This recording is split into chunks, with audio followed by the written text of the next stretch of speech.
কি বললাম? না না, ওই অফিসের সময় হয়ে গেছে, আমি যাই তাহলে। ঠিক আছে। ম্যাডাম, আমার কাজ হয়ে গেছে, আমি চলে যাব।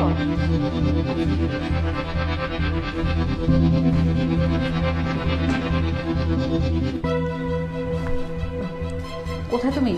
আমি টাকা পয়সা সব কিছু রেডি করে রেখেছি, আমি রেডি, তাতে চলে আসো। আচ্ছা। কি ব্যাপার, সাহেবকে সব কিছু বলার পরও সাহেব ম্যাডামকে কোনো কিছু না বলে অফিসে চলে গেল। যাই হোক, আমার বলার দরকার ছিল, আমি বলছি, কারণ সাহেব যা ভালো মনে করে তাই করবে। যাই, আমি আমার কাজগুলো সেরে নিই। এই সব কিছু টাকা পয়সা নিছো? হ্যাঁ, সব কিছু নিয়েছি। তোমার তো লেট হলো কেন আসতে? আরে সেই কথা বাদ দাও, আরো টাকা পয়সা নাই? আর নাই, যা যা ছিল সব কিছু নিয়ে নিয়েছি। আমার কাছে না টাকা না। তোমার কাছে দিলে যদি কেউ দেখে ফেলে সমস্যা হবে। ব্যাগে আছে, থাকো, বাইরে যে তারপরে। কি ট্রেনের টিকিটটা কি কাটা হয়েছে নাকি আমি কেটে দিয়েছি? মানে তুমি অফিসে না গিয়েছিলে, এত তাড়াতাড়ি অফিস থেকে চলে আসলে যে?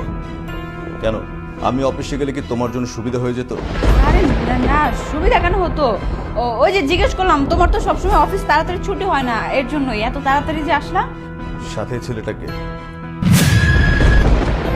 আমার মামা তো ভাই, আমাদের বিয়ের মধ্যে আসতে পারেনি। এই তো তোর দুলা ভাই, পরিচয় হয়? ও, এটাই আমার দুলা ভাই, তাই না? আসসালামু আলাইকুম দুলা ভাই। আমি আপনাদের বিয়েতে আসতে পারিনি, আসলে পড়ালেখার কাজে বাইরের দেশে ছিলাম তো, এই কিছুদিন আগে আসলাম। চুপ! দুলা ভাই মাই ফুট। এই যে, কি ভেবেছিস তুই? হ্যাঁ, তুই আমার টাকা পয়সা নিয়ে বাড়ির থেকে পালিয়ে যাবি আর একটা ছেলের হাত ধরে, আর আমি কিছু জানবো না? কিসের টাকা? কিসের টাকা? আরে কি করছো? ব্যাগ নিচ্ছ কেন? তো দুলা ভাই, ওই ব্যাগের মধ্যে আমারই টাকা আছে, আমি টাকা রাখছিলাম কয়েক লাখ টাকা।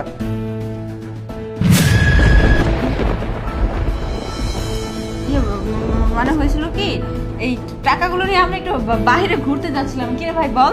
আর তাছাড়া দুলা ভাই, আপনার কথা ভুলেছি, টাকাগুলো আমার টাকাগুলো দিবেন। চুপ!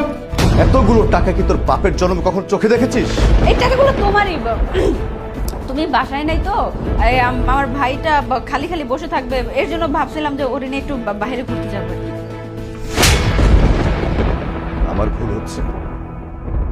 আমার পিঠ পিছে আমার বাড়িতে থেকে আমার টাকা পয়সা নিয়ে পালিয়ে যাবি আর আমাকে বলছিস যে আমার ভুল হচ্ছে। তুই কি ভেবেছিস? হ্যাঁ, তুই আমার টাকা পয়সা নিয়ে পালিয়ে যাবি আর একটা ছেলের সঙ্গে আমি কিচ্ছু জানতাম